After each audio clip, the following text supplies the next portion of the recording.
Magandang araw po sa inyo lahat mga kapuntos, at ngayong araw na ito meron po akong share po sa inyo na naganap kahapon na isang talakayan. Isang private talakayan na naganap through messenger call. Meron kasi nag-post kasi ng messenger room at nag-i-invite na pumasok. Nang pumasok ako, nagkaroon ng talakayan. Gusto ko 'tong i-share sa inyo para mapanood ninyo kung paano nila binabaluktot yung mga words, playing with words, at yung honesty hindi nakikita. No, pinaglalaroan nila, pinagbubunggo nila yung mga talata. Gusto ko lang i-share to sa inyo dahil napakaganda para ito ay makita ninyo na ganyan pala, no? Very nice po ito na mapanood at makakapagtimbang po kayo kung sino ba talaga ang talaga nakakaunawa sa Biblia, Katoliko ba o yung mga sulpot. Na-enjoy ako na sumali sa mga ganito para makapagtimbang po tayo ng mga argumento. Kaya sana mapulutan nyo po ng aral, pagtitimbang kung sino talaga nasasabi ng totoo. Catholic side ba o side ng Protestante? Lalo na kung mga ang nagsasalita yung mga bagong sulpot lang ng mga evangelist compared sa kanilang sariling Bible scholar na kinokontra nila, tapos binabaluktot pa nila ang mga pinagsasabi ng kanilang mga sariling Bible scholar. Okay, so sit back and enjoy.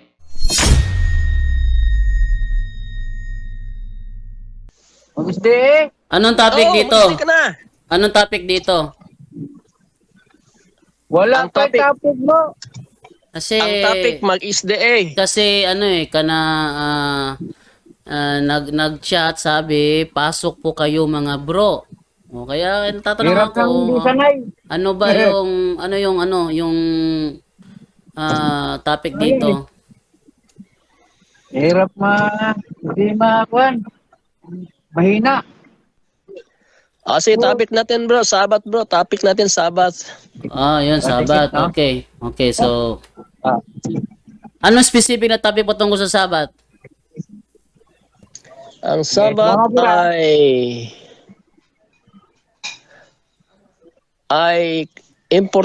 ang Sabat ay nanatiling pangilin. Pangilin ng ano? Okay. Ang Sabat ay banal at nanatiling banal Anong magpakailanman. Sabat? Yan ba yung Sabat na inutos sa mga Israelita? Yung 7th day Sabat, Yun nga, Seventh day Sabbath. yung ano nga, yung inutos sa mga Israelita, yun ba? ayun, inutos sa Israelita yun. Yung Sabat, inutos yun sa Israelita. Yun ang tatalakay ngayon. Sige, so doon tayo sa sa Sabat na iniutos sa mga Israelita. So dito tayo ha, specific tayo sa Sabat ha. Walang lilipat ng ibang kautusan ha, specific tayo sa Sabat. Okay, ang unang tanong ko, magtatanong ako tapos sino sasagot? Ikaw, bro? Oo. Okay. Ang unang tanong, ayon sa Deuteronomio 5:15, ano ang dahilan kung bakit inutos sa mga Israelita ang mangili ng Sabat? Okay, inuutos yun dahil sila ay pinalaya na mula sa pagkaalipin. Okay, so yun ang dahilan. Ang tanong ngayon, meron bang Kristiyano na naalipin sa Ehipto? Ang Kristiyano din, pinalaya din mula sa kasalanan. Hindi ko tinatanong Kaya kung ang Sabat ay kalayaan. hindi ko tinatanong kung ang Kristiyano pinalaya sa kasalanan. Tanong ko sa iyo, meron bang Bro, Kristiyano na mind-prop po muna kayo, bro. Okay. Sino yung SDE, bro?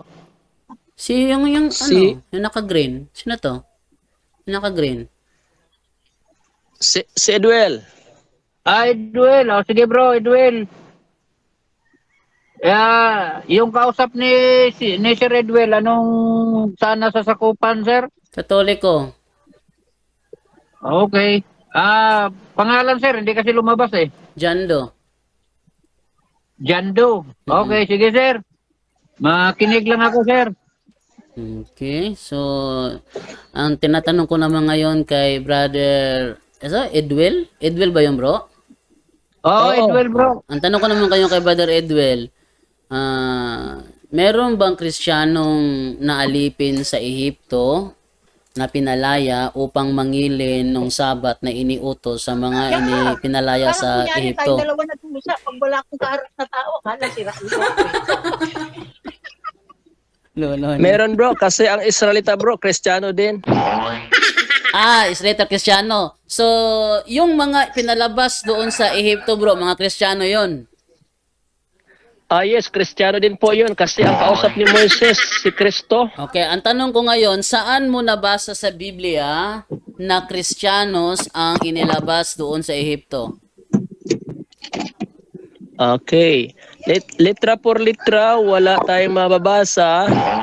Pero dahil si Kristo ang kausap ni Moises sa Sinai. At si Moises at ang mga Israelita sumusunod kay Kristo, kaya Kristiyano sila. Okay, yan. Sa part na yon, sinasabi nitong SDA na ito na yung mga Israelitang inilabas sa Ehipto ay mga Kristiyano. Mali. Ang Christianity is founded by Jesus Christ.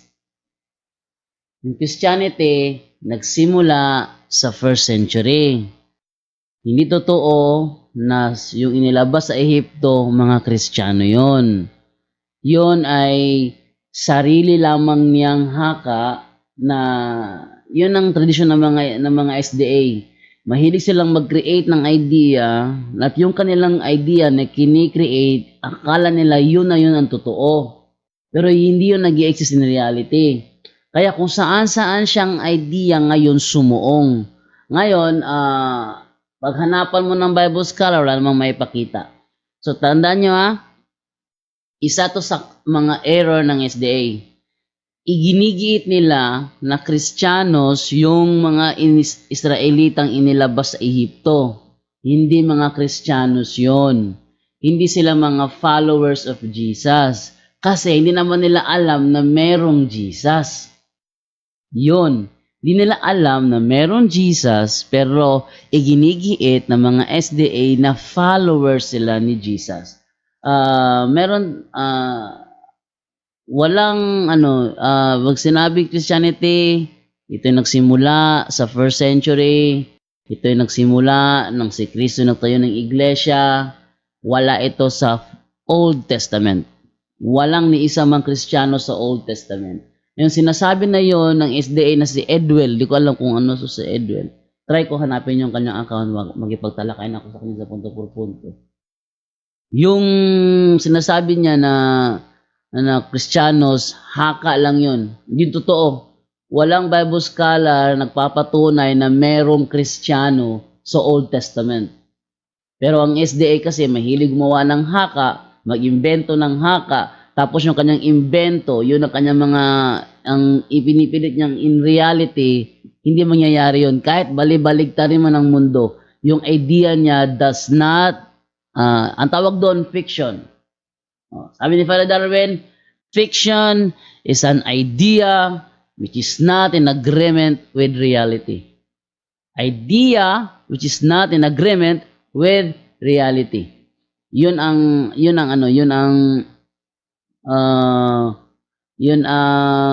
tawag sa fiction. Yung ginawa nung Edwell na SDA, yun ay fiction. Dahil it does not exist in reality. So, bigla kaming naliko sa topic na kausap ni Jesus, kausap daw ni Moises sa Sinai ay si Jesus. Tingnan natin kung mapapatunayan ba ng SDA na si Edwell na ang kausap ni Moises doon sa Sinai ay si Jesus. Tuloy tayo. Saan mo nabasa sa Biblia na si Kristo ang kausap ni Moises sa Sinai? Okay. Hebreo 11:26, pinili ni Moises ang kadustaan ni Kristo. Ibig sabihin, mas pinili ni Moises si Kristo kaysa karangyaan sa Ehipto. Hindi yan ang tinatanong. Therefore, si Moises ay Kristiyano. Hindi ko tinatanong yan, bro. Ang tanong ko sa iyo, saan ba sa Biblia na si Kristo ang kausap ni Moises sa ilang sa Sinai?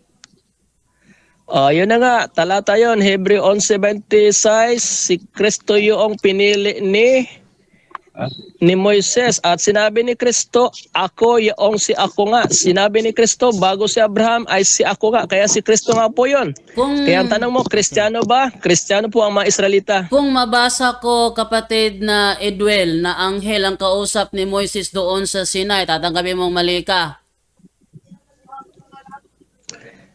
Kung mabasa mo na anghel, walang problema. Pero mabasa din natin na ang kausap niya si ako nga. Yeah. At si Kristo, sinabi niya, bago si Abraham ay si ako nga. Kung mabasa, walang problema. Kasi meron kasing talata. Walang problema. Meron kasing talata kasi sa Gawa 7:38 na anghel ang kausap niya. Tanong, si Kristo ba anghel? Pwede maging anghel, pwede maging tao, kahit ano pwede kasi Diyos si Kristo. Saan nababasa na si Kristo ay anghel? Walang problema kung maging anghel, naging tao nga siya, di ba? O walang problema, maging anghel, maging tao, walang problema, walang imposible kay Kristo. Saan mo nga nabasa na si Kristo ay anghel? Yun ang tinatanong ko. Wala nga ang problema kung anghel o tao. Si Kristo nga naging tao, anghel pa kaya? Okay. Wala. Inaamin mo wala kang mababasa, gawa-gawa mo lang yan. Wala nga ang mababasang litra por litra, pero walang problema. Maging tao, maging anghel si Kristo, no problem yon. Ngayon, tanong ko sa iyo, si Kristo ba ay kinikilala ng Diyos Ama na kanyang anak? Yes, kinikilala din siya na anak, walang problema. Kaya Ngayon, kung kilala mong anak, walang problema. Ang tanong, kung mababasa ko na walang sino mang anghel ang sinabihan ng Diyos Ama na kanyang anak? Yes, walang anak. Sa anak nga siya nag-address, pero pwede rin maging anghel ang si Kristo. Kung mabasa ko nga na walang sino mang anghel ang kanyang sinabihan na kanyang anak, tatanggapin mong hindi siya anghel. Wala nga ang problema. Maging Diyos, maging anong walang anak, problema? Sabi walang mo, problema sa kanya. Sabi mo, anghel siya. Sinabi na nga sa Hebreo 1:5 na, 1:5 ng Hebreo sapagkat kanino nga sa mga anghel sinabi niya kailanman, ikaw ay aking anak. Ikaw ay aking pinanganak ngayon at muli ako'y magiging kanyang ama at siya magiging anak. Sabi dito, walang sino man sa mga anghel sapagkat kailanmay hindi sinabi ng Diyos sa sino mang anghel. Lumabas na nawala. Ayan o. Ano lumabas? Lumabas yung yung katalakayan ko? Oo, wala. Oy, umiwas. Ay di, andyan si Dito Edwel. lang ako. Andyan si Dito Edwel. lang. Brother Edwel, sabi mo anghel si Kristo.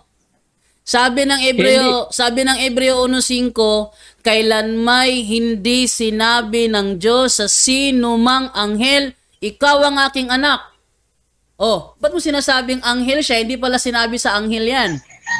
Hindi ko sinasabing anghel si Kristo, pero Tinatanong- pwede siya maging anghel. Pwede Saan? rin maging tao. Saan mo nabasa na pwede siya maging anghel? Naging tao nga siya Hindi Anghel pa kaya? hindi ko tinatanong kung siya naging tao. Ang tanong ko, saan mo nabasa na si Kristo ay naging anghel? Okay, wala ngang mababasa na siya naging anghel, pero Okay. pwede rin kasi walang imposible sa kanya. Siya naging tao. Gawa-gawa na naman. Tulungan Sinong ko yung kausap mo magpaliwanag. Tulungan ko magpaliwanag yan. Tulungan ko, pwede? Sinong Bible scholar?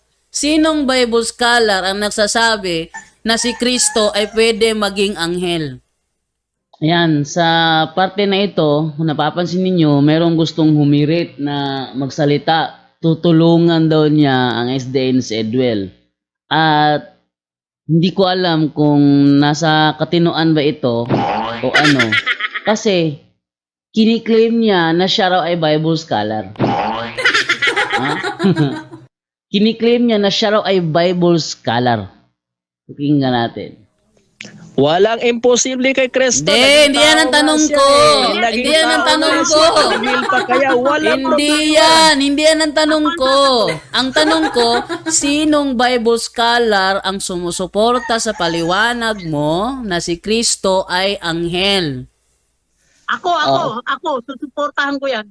O sige, susuportahan mo. Sinong Bible scholar? Susuportahan mo kasi, di ba? Sinong Bible scholar ang nagpapatunay sa sinasabi ni Brother Edwel na si Kristo ay anghel?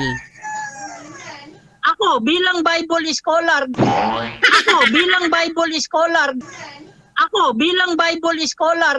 tapos ako ng 45 years na pag-aaral ng Bible, sinasabi ko, ang kausap doon sa Genesis 1:26, bago gawin ang Nasaan ang ni sa bro, Adam, nasaan ang record mo? Genesis 1:26. Nasaan yung record mo?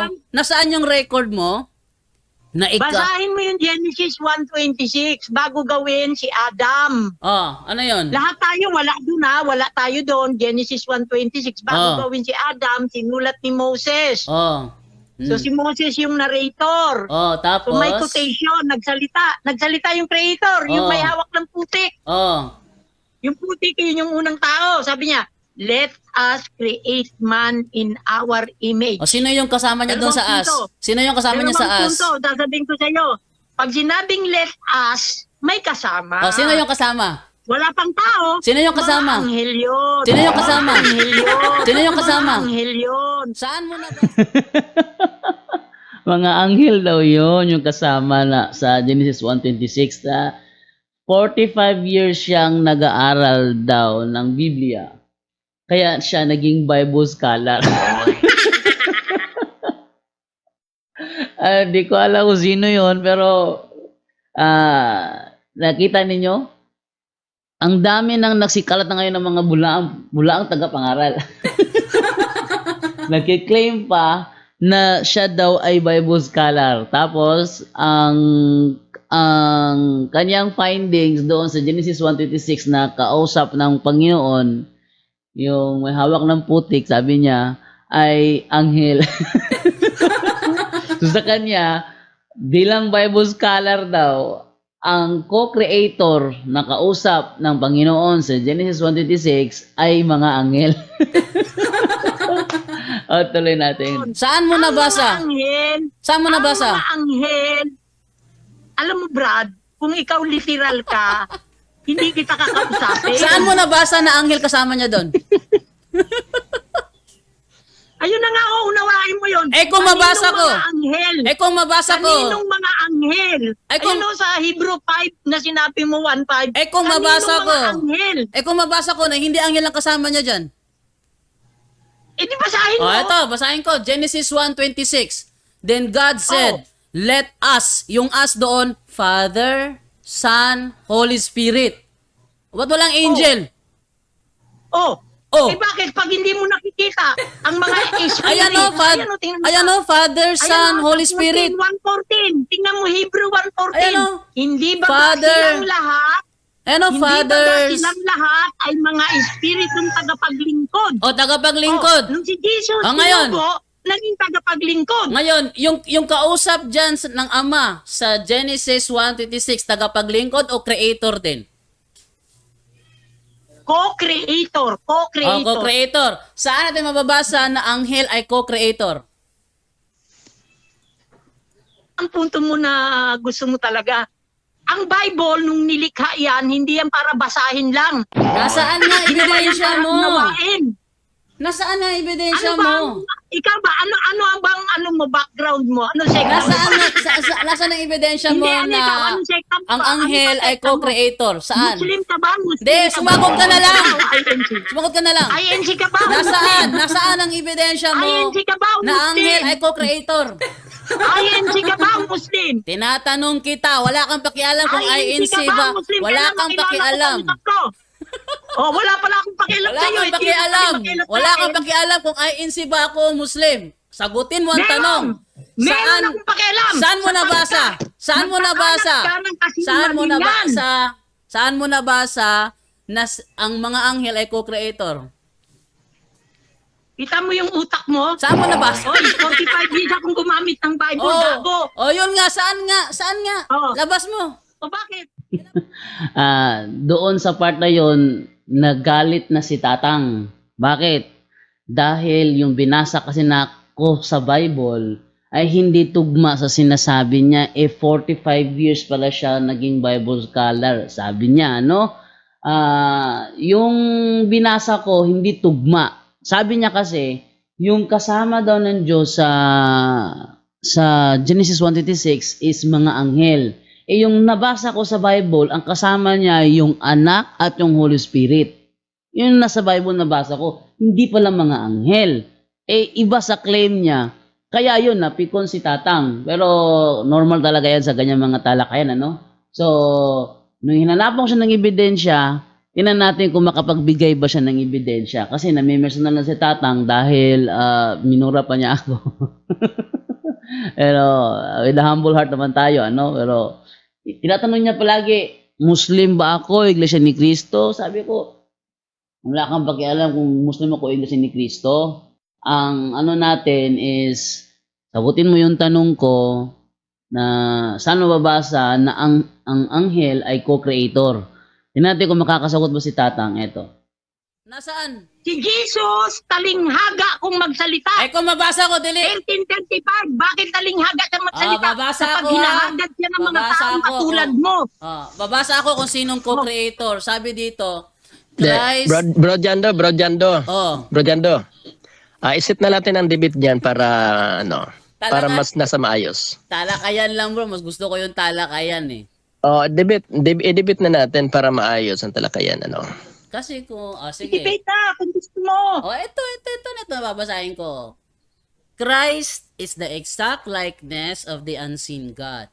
He existed before God made anything at all. And in fact, Christ himself is the creator who made everything in heaven and earth. The things we can see and the things we can't. The spirit world with its kings. So, hindi pala angel. Kung ganon, Hindi pala ayaw angel. mong maging angel si Jesus. Hindi nga angel si Jesus eh. Hindi nga angel. Ano ba meaning ng angel? Ha? Ito. Ano ba meaning ng Ito, angel? sabi sa balik. Messenger. Messenger. Messenger. Sige, messenger. Okay, go ahead. Messenger. Ngayon, Yes, yes. kung messenger si Kristo. John 1:40. Ngayon, kung messenger si Kristo, bakit sinasabi sa Hindi Hebreo Kristo pangalan niya. Hebreo 1:5, hindi kailanman sinabi ng Diyos sa sino mang anghel, ikaw ang aking anak. Anak niya si Kristo eh.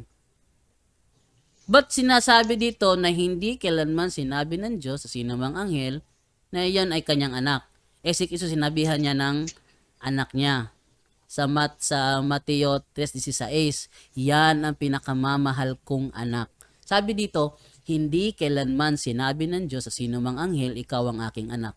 Paano siya naging anghel kung tinawag pala siyang anak?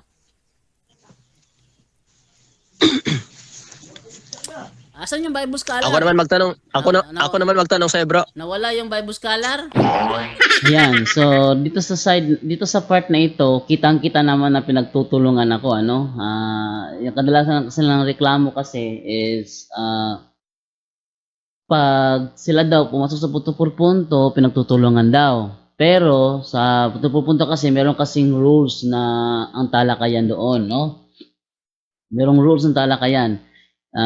Tiglilimang tanong bawat panelist, tapos rebuttal, ano ganoon. Merong ganoon. Pero sa kanila, talagang pinapapasa-pasa ako, no? So, ganoon sa kanila. And then pakinggan naman natin, then muling inagaw ni Edwell yung mikropono. Based naman dito sa talakayan na ito, lalaruin nila yung word na messenger at saka angel. Lalaruin nila ito. Gusto kong makita ninyo kung paano lalaruin ito para aware kayo kung ang mga mangaral na ito ba'y nasasabi ng totoo o pinaglolo ko lang kayo. Ha? Tama na ang angel is a messenger. but it doesn't follow na lahat ng messenger ay angel. Tama na ang angel ay messenger, but hindi lahat ng messenger ay angel. Gusto nila ipadaw ngayon na si Jesus Christ ay messenger, therefore, Jesus Christ is an angel. Kakontra na sinasabi doon sa Hebreo 1:5 na wala ni isa mang anghel ang sinabihan ng Diyos, ikaw ang aking anak. Wala pa lang sinumang anghel na kanyang sinabihan. How come na naging anghel si Kristo kung wala pa lang anghel na sinabihan, ikaw ang aking anak? Kasi maliwanag, si Kristo tinawag niyang kanyang anak. Wala siyang anghel na kanyang sinabihan kanyang anak. Si Kristo lamang. How come si Kristo, anghel sa paningin nila, dahil siya ay messenger, wala namang anghel na sinabihan ng Diyos, ikaw ang aking anak. So dito, kitang-kita pinaglalaroan nila yung word na angel tsaka word na messenger. Naglalaroan nila, ano pa ang purpose? Para lituhin ng mga tao. Ipasunod nila ang kanilang maling unawa, kaya ang mga tao watak-watak yung kanilang isip. Hindi na alam kung talagang totoo kasi ginagamit nila ang tinatawag na playing with words. Tuloy natin. Jando, ako naman magtanong sa'yo. Yes, go ahead, bro. Sino yung kausap ni Moises sa ilang? Babasahin natin yung sinasabi sa Gawa 7:38 para direktamente na yung aking mga sagot may ebidensya ako. Kung ang tanong, ang sagot ay nasa referensya, babasa ko referensya. Kung ang tanong, ang sagot nasa Biblia, ibigay ako ng Biblia. Ito yaong naroon sa iglesia sa ilang nakasama ang anghel na nagsalita sa kanya sa bundok ng Sinai. At kasama ang ating mga magulang na siyang nagsitanggap ng mga aral na buhay upang ibigay sa atin. So yung kausap doon ni Moises na nagsabi na I am who am, yun ay through angel. Ang salita doon, angel. Siya yung nagbimensahe, para bang moderator, para bang messenger. Siya nang sasabi. Ang sasabi doon, kausap ni Moises doon ay anghel. Go ahead, bro. Okay, anghel. So therefore, yung ako nga, sino yung nagsasabi na ako nga, yun ba ay anghel na kausap ni Moises? Yes, bro. Yun ang anghel na kausap ni Moises sa Sinai. Siya yung parang tagapamagitan, siya yung parang speaker. Sinasabi niya kung anong pinasasabi sa kanya ng Diyos, sinasabi niya kay Moises. Kaya sabi ni Apostol Pablo dito, ni San Lucas dito, siya yung writer ng Acts. Sabi ni San Lucas na anghel ang nagsalita sa kanya sa bundok ng Sinai. Maliban lang sasabihin mo na sisinungaling si San Lucas. Okay. Yung ako nga na sinabi mong anghel, siya din ba ay napakita kay Abraham? Yung anghel ang nagpakita kay Abraham, hindi ko alam kung may talata bang ganyan. Basta ang kausap ni Moises doon sa Sinai, based dito sa talatang ibinigay ko, ay anghel. Iyon na nga. Follow-up question. Yung kausap ni Moises sa ilang ay si ako nga, siya ba yung anghel? Yung anghel, yung kausap naman ni Abraham, di ko alam kung saan talata mababasa yon. Hindi ko napansin na humihina pala ang microphone ko sa part na ito. Kasi kapag messenger na ginagamit ko, nag-auto adjustment yung volume ng microphone. Kaya pag malakas masyado yung kausap ko, humihina yung microphone ko kasi nag-a-adjust siya doon. Kaya mahina yung audio, pero ganun pa man sana maunawaan pa rin ninyo. Continue na lang po tayo, no? Dahil malapit na pong mamaya-maya konti is baka may tatalakayan na naman po tayo na iba, no? Okay, so continue po tayo. Basta kung anghel ba yon o hindi naman ako nabibigay ng sagot na hindi ako sigurado sa ang talata kasi sa dami ba naman ng talata sa Biblia, hindi ko talaga ma-pinpoint kaagad kung anong talata. Pero isa lang ang sigurado ko doon sa kausap ni Moises sa Sinai, yun ay anghel. Anghel. Ngunit, Tutol kung ka doon? mababasa ko, Tutol ka doon sa 7:38? hindi ako tutol doon. Okay.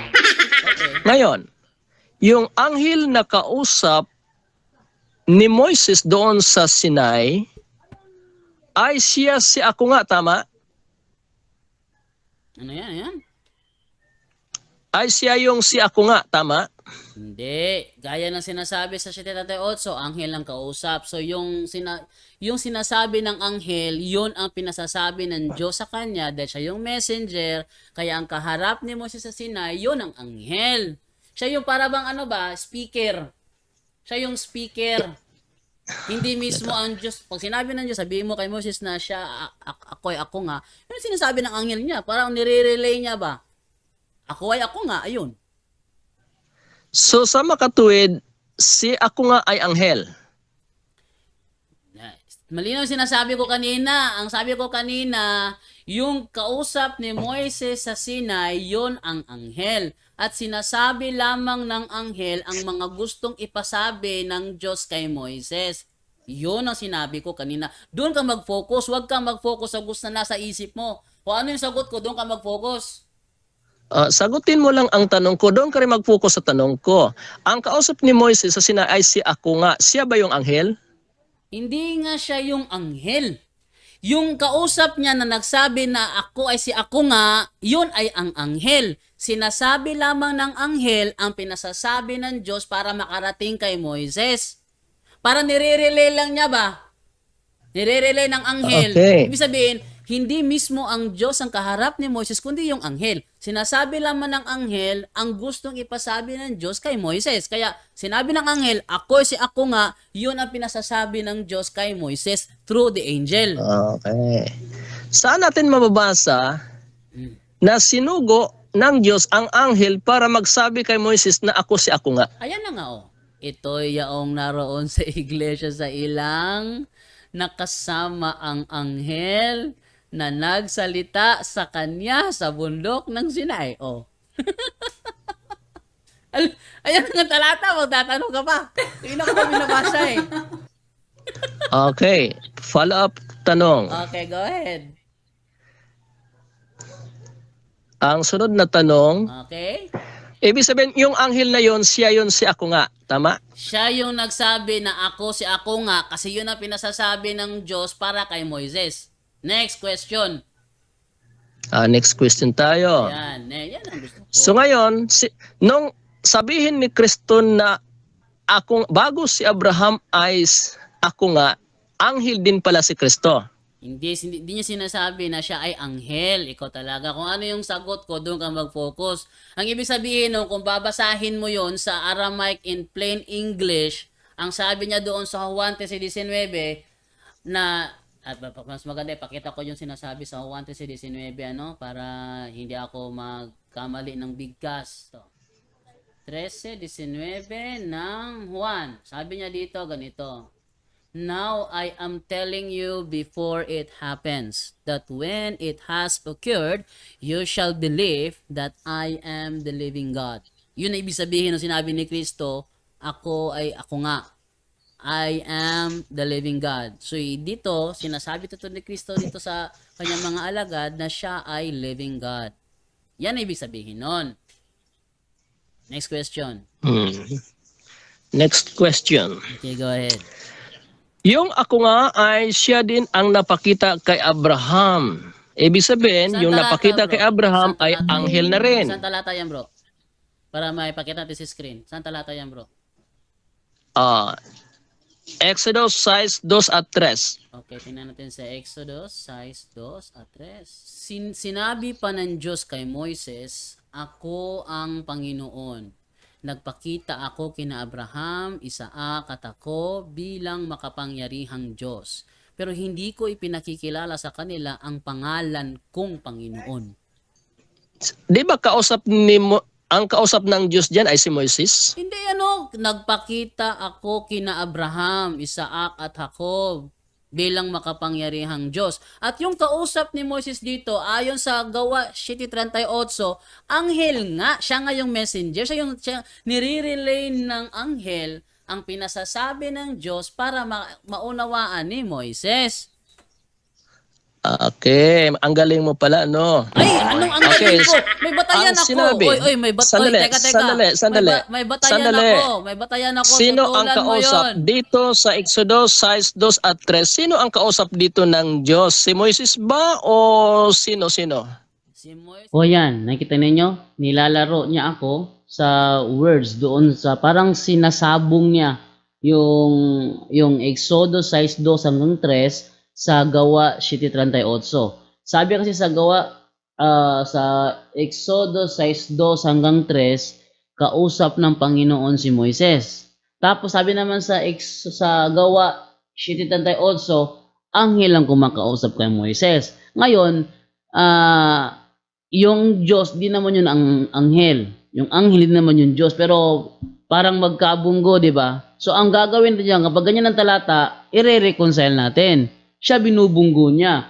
Nire-reconcile ko na God is speaking to Moses through the angel. Hanap siya ng butas. May batayan ako. At nabatayan ko pa, ito pa, isang non-Catholic scholar na si Charles Barnes. Yan, si Charles Barnes. Sabi ni Charles Barnes ito sa kanyang komentary sa Acts 7:38 dito sa angel, sabi niya, with the angel,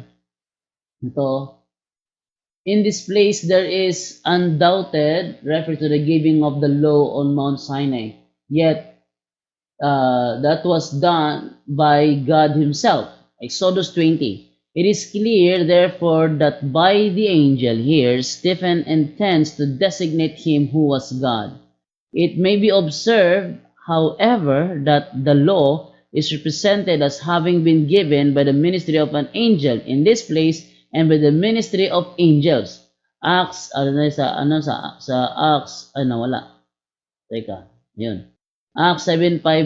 7:53, no? The essential idea is that God, ito yung point ko. Ito yung point ko na na tinutukoy ko sa sinasabi ko sa kanya. Ayan, no? God did it by a messenger or by mediators. Dati, kinakausap ng Diyos sa mga propeta sa magitan ng mga messenger or by mediators. Mediators, mga tagapamagitan. The character and rank of the messengers or of the principal messenger must be learned by looking at all the circumstances of the case. Dito, kinakausap ng Diyos, God did it by a messenger. Kinakausap niya si Moses through a messenger, through an angel, or by a mediators. Gumagamit siya ng mga mediators na kung kakausapin niya yung tao. Dahil kapag nakita ng tao yung presensya kasi ng Diyos, based na bakit sa Biblia, hindi tatagal ang tao, no? Kaya, yun ang nangyari. Gumamit siya ng angel. Yung angel, ang kumakausap kay Moises, nire-relay lang ng angel yung pinasasabi ng Diyos sa kanya. Nung nagsalita, nung sinabi ng Diyos kay Moises, ako nga, representing niya, meron siyang representative noon na yung angel ang nagsasalita doon na ako yung nagpakita kay Abraham, ako yung nagpakita kay Jacob, ako yung nagpakita kay Isaac. Yun ang ibig sabihin doon. Gumagamit siya ng angel habang kinakausap niya si Moises. Hindi maintindihan ng SDA yon. Dahil wala silang scholar eh. Ang sa kanila lang kasi lahat, private interpretation. Kaya yon, nilalaro niya yung pinaglalaroan niya, yung Exodus 6:2 hanggang 3 sa Gawa 7:38. In which hindi naman niya matitinag yung aking tindig kasi may ebidensya ako at yan ang ebidensya ko. Ano niya ako matitinag, may ebidensya ako? Siya, wala. Based lang sa kanyang private interpretation. So, tingnan nyo ha, kung paano nila lalaruin yung messenger at saka yung angel. Tuloy natin. Sino? Si Moises ang kausap dyan at ang kausap niya dyan ay ang anghel. Nire-relay lang ng anghel. Ay ano, tutulan mo tong sa 7:38. Wala. Oh, tutulan Wala ka mo. pala eh. Tutulan mo. Sige, tutulan mo yan. Sa tanong ko, ulitin ko ang tanong sa iyo. Exodus 6:2 at 3. Sino ang kausap diyan ng Diyos? Si Moises o si Jando? Anghel nga, ayan o, ang kausap diyan ang kausap ni Moises sa Sinai, anghel ang nagsalita sa kanya. Ngayon, kung tutol ka diyan, ilabas mo ang pagtutol mo diyan sa talatang yan para makita nakakontra ka ng Biblia. Okay, ulitin kong tanong ha para masagot mo rin naman kahit paano. Ay, kanina ko ba sinasagot? Sino ang nagsalita diyan sa talatang 2 at 3? Sino ang nagsalita? Anghel ang kausap ni Moises at nire-relay lamang ng anghel ang pinasasabi ng Diyos. Mali ang sagot. Ayan o, Mali ang sagot mo. Ayan, 7:38. Mali. Ayan, ipinipresenta ko sa inyo ang isang SDA evangelist na tinututulan ang sentido ng Biblia. Tatawa-tawa pa siya. Akala niya sa tawa niya may tatago niyang totoo. Yung totoo. Hindi mo matatago sa tawa yung totoo.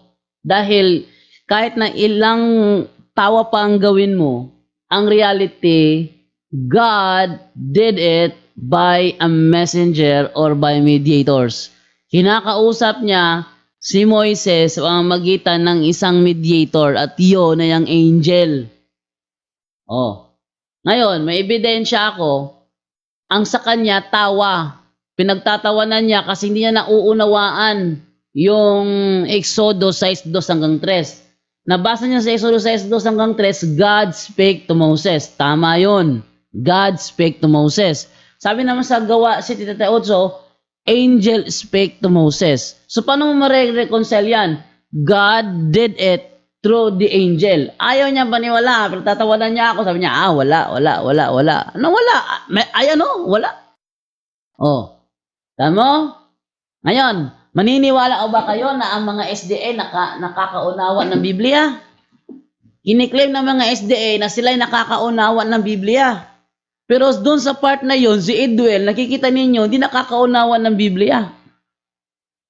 Oh, naniniwala pa ba kayo doon? Oh, ngayon,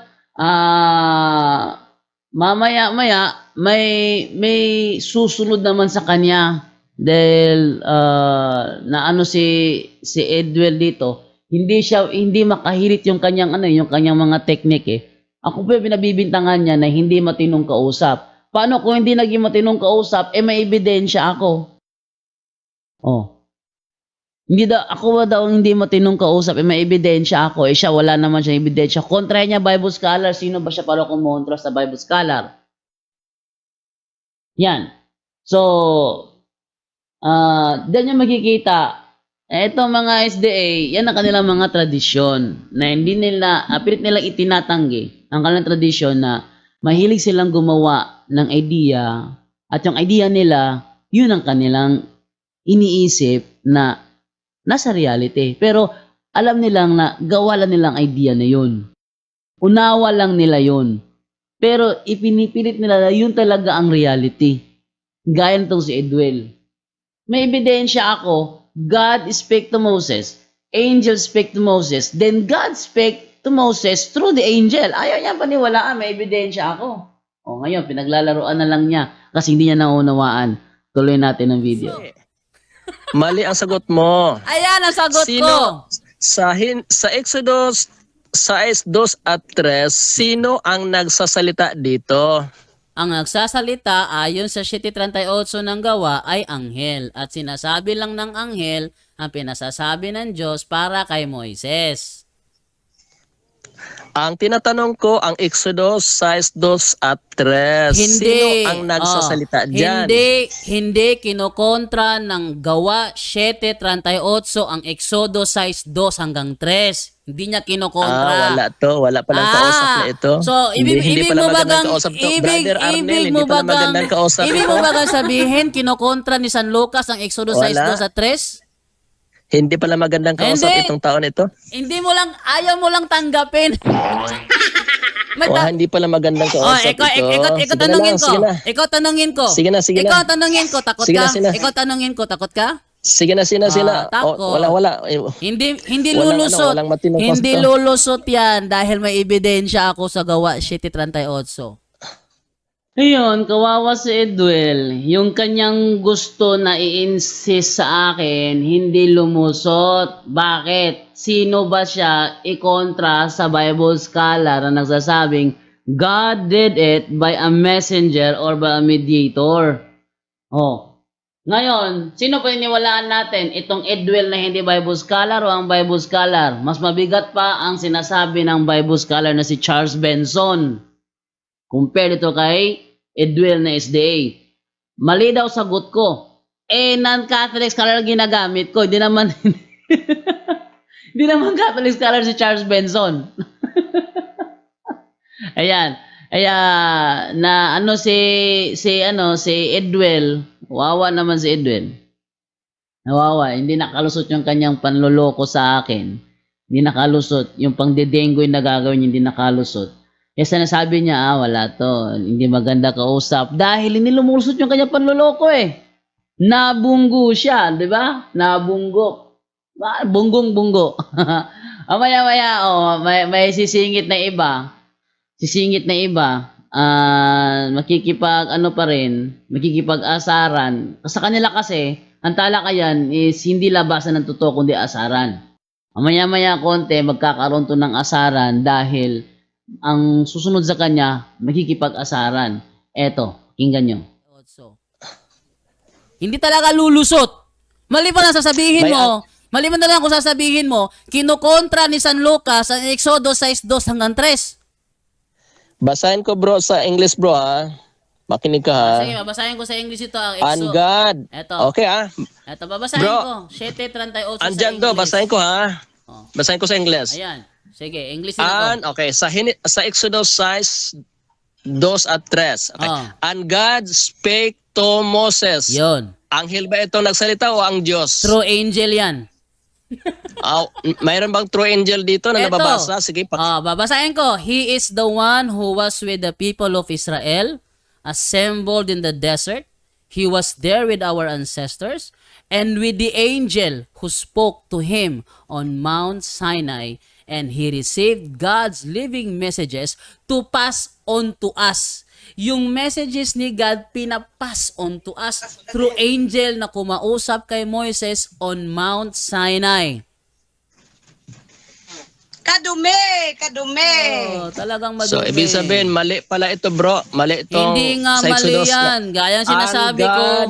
Gaya ng sinasabi ko, yung 7:38 ng Gawa, ibinibigay niya ang ibig sabihin ng Exodus 6:2 hanggang 3 na ang kausap ni Moises ay ang angel.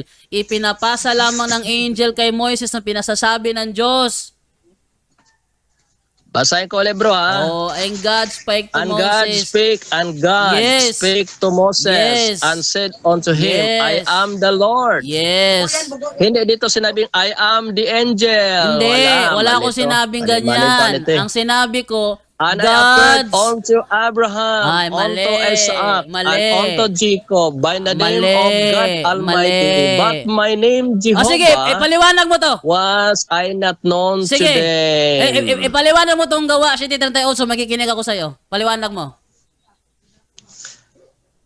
Gawa City 38. Paliwanag mo. Okay, sinabi ko na kanina bro, na maging Diyos man to o maging si Kristo ito bro, walang problema kung maging angel siya. Pero talagang ang kausap dito ni Moises, ang Diyos mismo na si Kristo na siya yung ako nga na napakita kay Abraham, kay Jacob at kay Isaac na inangkin mismo ni Kristo na natuwa, nagalak ang inyong amang si Abraham na makita ang aking araw. At sabi niya, bago si Abraham ay ako nga, si Kristo nga to brother. Ngayon, ang tanong ko naman sa ngayon. City 38 ng Gawa, angel. Walang problema, maging angel man si Kristo, no problem. Pwede nga siya naging tao, nagkatawang tao nga si Kristo, angel pa kaya. Kaya bro, ganun lang po ang paliwanag natin yan bro. Yun ang kanyang ipinipilit na kung si Kristo naging tao, imposible daw na hindi maging anghel. Hindi talaga pwede maging anghel si Kristo. Dahil ang anghel ay nasa ibaba ni Kristo. Si Kristo ay superior na mga anghel. Ngayon, hindi siya pwede maging anghel. Pinipilit naman niya.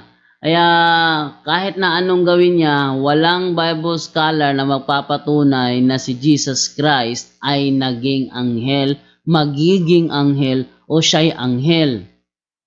Walang ganon. Maliban siguro kapag SDA scholar ang nagsabi, syempre, pabor sa kanya. Pero sa ibang Bible scholar na mga non-Catholic, hindi talaga pabor doon. Kasi sa Hebreo 1:5, lahat ng mga anghel, tutuloy mo yun hanggang 8, lahat ng mga anghel sasamba kay Kristo. No? Lahat ng mga anghel sasamba kay Kristo. Kung siya isa sa mga anghel, sino yung Kristo sasambahin niya? Di ba? So doon pa lang litong-lito na itong si Edwell. Di nyo makikita ha kung gaano nakakalito ang turo ng Seventh-day Adventist. O kaya sariling haka niya lang yun. Hindi ko kasi nabasa sa official na doctrine ng SDA na si Kristo ay naging anghel. Hindi ko nabasa. Ang alam ko lang, inadapt ng Seventh-day Adventist na si Kristo at si Miguel Arcangel ay iisa lang. Yun ang alam ko. Iisa lang. Malamang. Doon siguro siya nag-i-insist na si Kristo ay anghel. Pero biblically, wrong. Hindi talaga sinasabi na si Kristo ay arkanghel. Hindi din sinasabi na si Kristo ay anghel. Si Kristo ay sinasamba ng mga anghel. Yan ay nasa Hebreo 1:7. Si Kristo 1:1-7. Si Kristo ay sinasamba ng mga anghel. Hindi si Kristo isa sa mga anghel. Kaya yun, litong-lito na si Edwell. Kaya sa ganyang mga turo ng mga Seventh-day Adventist, kitang-kita naman ninyo, nakikipag-asaran na lang dahil wala talaga siyang wala na tayong makukuwang aral sa kanya dahil bunggo talaga siya. Kahit na anong gawin niya, bunggong-bunggo talaga siya. Kaya dinadaan na lang niya sa usapan. Ang nakakatawa pa dito, may isa pang humirit, sabi nila, yung presidente ba, sino ang nakakahigit sa sundalo? Sabi ko, presidente. Sabi niya, yung presidente ba sundalo? Sabi ko, hindi nakikipagsabak sa gera ang presidente. Hindi nakipagsawa sa gera ang presidente. Huwag niyo kalimutan yung nangyari sa Fallen 44. Si Presidente Noynoy Aquino nag-utos noon, pero hindi siya kasama, sumabak doon sa Mama Sapano. Naalala niyo yun? Yung nangyari sa Fallen 44, hindi kasama ang presidente sumabak doon dahil hindi naman sundalo yung presidente. Yung presidente, kung magsuot man siya ng sundalo, hindi ibig sabihin na isa siya sasabak sa gera. Isa lang presidente ang nakita ko na sumabak sa gera, yung si Presidente Oscar Hidalgo ng ang probinsyano. Siya lang yung nakita kong presidente sumabak sa gera. Pero yung ibang, in reality, President of the Philippines sumabak sa gera, wala akong nakita ni isa man. Maging si Presidente Rodrigo Duterte, ang pinakamatapang na presidente ng Pilipinas, hindi ko nakitang sumabak sa gera yun. Hindi nakita sumabak sa gera yun. Pero sa nakita ko lang, based sa pelikula, na si Presidente Oscar Hidalgo ng ang probinsyano, siya lang ang presidente nakita ko nagsuot ng kasuotang sundalo at sumabak sa gera. No? At doon naman sa Cebu, may naglalakad doon sa Mandawi City, Cebu. Nakasuot pulis, nakasuot sundalo. Pero ang barel, airgun at gawa sa kahoy. Yun. So, doon pa lang, hindi ibig sabihin nakasuot ka ng sundalo ka na. Yung sumunod siguro, si Edwin yung kausap ko noon, yung sumunod sa kanya, na iginigiit na kapag nagsuot ng damit sundalo na. Pero doon, gibang-giba si Edwell ng SDA sa kanyang pagbubunggo sa mahaba pa tong usapan na ito pero putulin ko na lang dahil wala na nangyari, nagkikipag-asaran na si Edwell dahil yung pride niya nag-uumapaw na hindi nakakalusot yung kanyang idea. No, so sa susunod po natin na episode po, lalabas po natin na yung isa naman na sumunod sa kanya, ganoon din ang pinag-uusapan namin. Ganoon din wala pa rin talaga, nilalaro pa rin nila yung messenger at saka angel.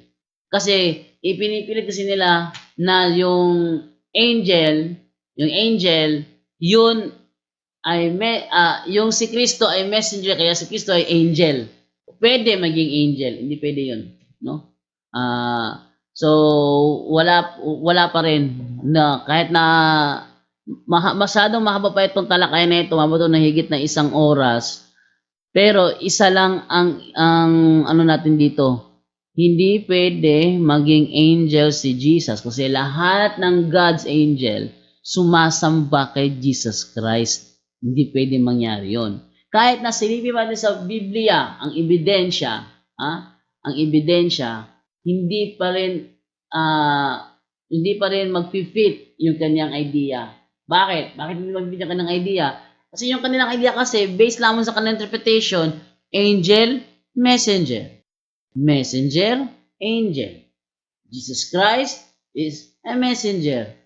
Kaya, nag-conclude, therefore, Jesus is an angel, in which wrong, biblically wrong. Kung babasahin po natin, sige, natin simulan sa Hebreo 1:5 hanggang 7, sabi ganito.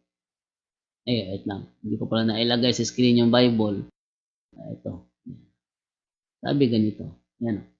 Sapagkat kailan may hindi sinabi ng Diyos sa sinumang anghel, ikaw ang aking anak, mula ngayon ako na ang iyong ama. Ni hindi rin niya sinabi sa kanino mang anghel, ako'y magiging kanyang ama at siya'y magiging aking anak. Next. 6.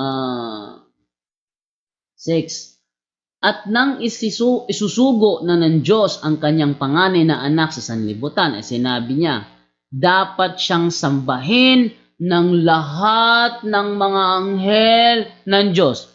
Lahat pala ng mga anghel sasamba kay Kristo. Kung si Kristo isa sa mga anghel, sinong Kristo ang sasambahin niya? Nakita nyo? Nakita nyo ang kamalian sa kanilang unawa? Yan. Ipinipresenta ko po sa inyo ang mali nilang unawa. Na porket si Kristo ay messenger, automatic angel daw. Paano siya magiging angel? Kinukontra ng Hebreo 1:5 hanggang 6. May isa pa, sabi ni Edwell, kung nagawa niya magkatawang tao, hindi imposible sa kanyang maging anghel. Hindi pwede yun. Huwag ka mag-insist ng isang idea. Hindi naman nangyari. No? Hindi siya pwede maging anghel. Siya ay anak ng Diyos. Hindi siya maging anghel ng Diyos. Siya ay anak ng Diyos. Pwede siya maging messenger, but hindi siya pwede maging anghel. Tinanong ko pa yung isang kasama niya, ikaw ba messenger? Messenger, anghel ka ba? Hindi. Alam nyo? So, doon nyo pala makikita na yung kanilang unawa, mali na. No? Kaya dito, makikita natin, ang nagsimula ang issue sa Sabat, napunta kay Moises tsaka sa anghel, nalipat, biglang talon dahil naramdaman siguro ng Edwell na SDA na hindi papasan yung kanyang pangangaral patungkol sa Sabat, napunta doon sa anghel, nalipat sa anghel. At ang idea naman na sa anghel, bunggo pa rin, Bible scholar ang ginagamit ko, kontra sa kanila. Wala silang laban doon. No? All arguments are equal with the absence of evidence. No? All arguments are equal with the absence of evidence. Patas lang ang lahat ng argumento kung walang ebidensya. Para maging mabigat ng ebidensya, para mabigat yung argumento mo, dapat may ebidensya ka. At may ebidensya ako, Bible scholar na si Charles Benson. At yung isang sumunod sa kanya, nakakatawa dahil may binanggit kasi sa Bible scholar kasi na mediators, no? Mediators na binanggit. Sabi kasi dito, ayan oh. God did it, yung pagkikipag-usap niya kay Moises, God did it by a messenger or by mediators. Tapos ang follow-up question sa akin dito, sino ba ang mediator ng Katoliko sa Diyos? Aba, ang layo na tinakbo. 'Di ba? Ang tinakbo. Sabi ko, ang pinag-usapan to yung nasa Old Testament. Yung pinag-uusapan dito, kung sino yung mediator doon na kausap ni Moises, anghel ba yun o si Jesus? Kasi ginigit lang as Jesus yun kasi Jesus kasi is mediator ayon sa 1 Timothy 2:5. Mediator Jesus Christ. So, ginigit naman nila na yung mediator doon ay si Jesus Christ. Hindi daw mapabor sa akin yung ginamit kong Bible scholar kasi ginanggit ang term mediator. Ang pinaglaruan naman nila yung term na mediator. Ngayon, kung binasa ko yung Hebreo 1:5 na komentary naman ni Charles Benson, hindi rin tugma sa kanila. Hindi rin tugma. Talagang kakontra yung mga pinagsasabi nila, no? So, kitang-kita ninyo the more na nagkikipagtalakayan ang punto por punto sa mga mangangaral ng ibang sekta, ng mga sulpot, makikita ninyo ang pinagkaiba sa aral. So unawa, kaya sa mga Katoliko na nasa Katoliko na, mag-aral naman po tayo, hindi na kailangan lumipat sa ibang relihiyon. Anyone can claim the statement of the Bible because we can do a private interpretation. Kining ako mga kaigsunan nga gipabarog nga usa ka haligi nganong matuod ang simbahan tungod kay gitukod ni Kristo. Dili tungod sa pagkamabasa, dili tungod sa karakter, dili tungod sa ngan, usara ang haligi nga kung gipabarog nganong nahimong tinuod ang simbahan Katoliko way laing rason tinukod sa atong Ginoong Jesucristo. Talakayan to, hindi bara-bara, katotohanan lang walang palusot. Para sa mesa ng usapan, di kami nag-aaway, puro talakayan, hindi banggayan ng patay malisay. Aral hinahimay, parang beats na nire-replay. Truth ang target namin, hindi hypo display. Bawat teksto sinisilip, context yan di pwedeng ipinipilit. Doctrine na solid, hindi fake, hindi boses ng Diyos, di namin gustong i-credit. Doktrina flow, hasal ng pag-iisip, salita ng Diyos, yan ang aming inisip. Uhaw sa turo, kaya kami nagdidip sa talakayan, truth ang pinanghahawakan. Keep it! Doktrina flow, hindi ito laro, pag-unaway tumatagos hanggang buto. Sa bawat linya, puso ang sumisigaw, katotohanan lang, walang bawal, walang bawas raw. May tanong, sige lapag mo, let's go. Di kami takot sa debate na may respeto. Espiritu ang guide, parang beat na smooth ang tempo. Pag may liwanag, lahat ng shadow nagme-melo. Hindi kami nagmamarunong nag-aaral lang. Pag may gap sa mind, Diyos ang pumuno niyan. Ang Iglesia ng Diyos mula Espanya papuntang Pilipinas. Dapat malinaw yan. Hindi kompetisyon, hindi kami nagrarime para lang manalo. Puso ang puhunan, hindi para ang palo. Truth ang goal, yan ang tunay na trono. Doktrina flow, hasal ng pag-iisip, salita ng Diyos, yan ang aming inisip. Uhaw sa turo, kaya kami nagdidig sa talakayan. Truth ang pinanghahahakan. Keep it, doktrina flow, hanggang dulo go. Liwanag ang bit-bit, hindi ego. Sa doktrinal na usapang totoo, the pillar and foundation of the flock is the church, and the Catholic Church is the church founded by Jesus Christ. Then, asay inyong pilion.